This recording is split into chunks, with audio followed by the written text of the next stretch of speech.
started my firm about 17 years ago, as any young architect who is no longer young does, and thinking that our goal should be a very simple one.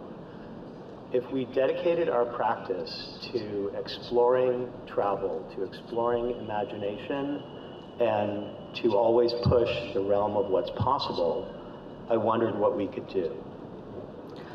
And I think that we've realized, in our view, design has a very singular and specific goal.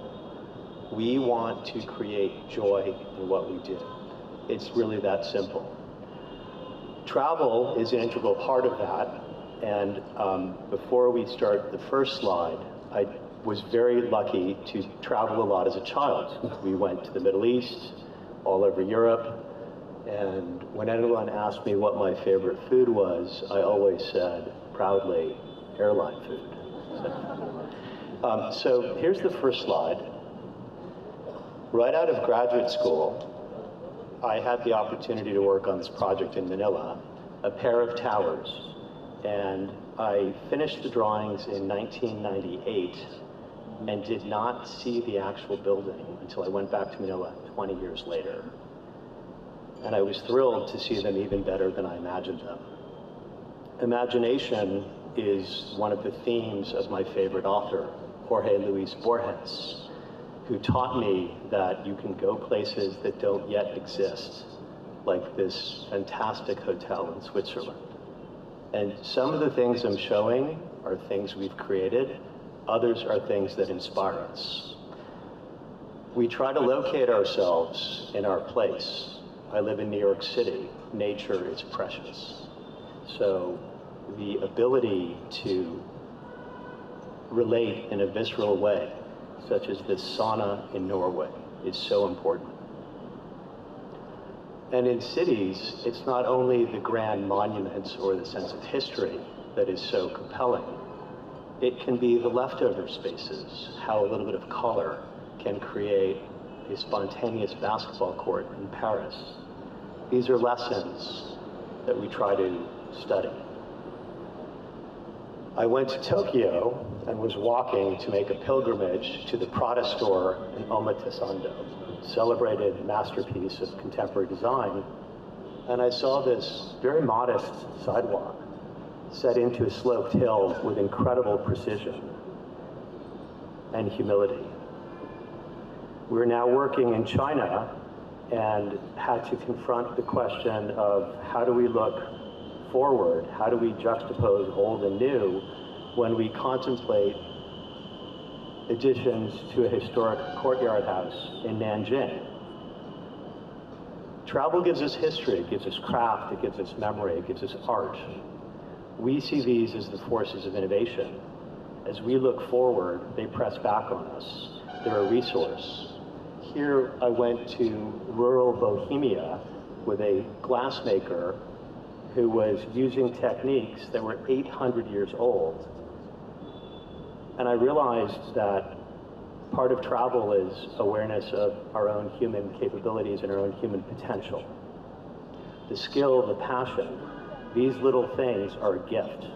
They're a gift to the present and to the future that we make from the past. So we use those pieces, you see them here on the ceiling, to create a beautiful light sculpture inside our lobby at Hudson Yards. 400 pieces dance overhead, each representing 800 years of history. And this is clearly a place where we found joy and delight. So travel is about how we apply these lessons, but it's also an act of discovery, thinking how can a building live in harmony with nature, even if it's a barren Scandinavian landscape? How can we think about translating materials and forms? I love Scandinavia. I'm inspired by the simplicity and the humility of it. And here, this incredible meadow and this barn-like house disappears into the landscape. And it's not about human greatness, it's about human modesty. And my favorite part is how the unexpected can shatter every preconception you have. This is a piece by Olafur Eliasson in the Gardens of Versailles, where he has transformed water to its most elemental state of cascading in a surreal-like moment of beauty that is unique. So we thought of these things as we started designing a house in the Hamptons, a beautiful landscape outside of New York City, where we didn't want it to be about the house. We wanted it to be about nature.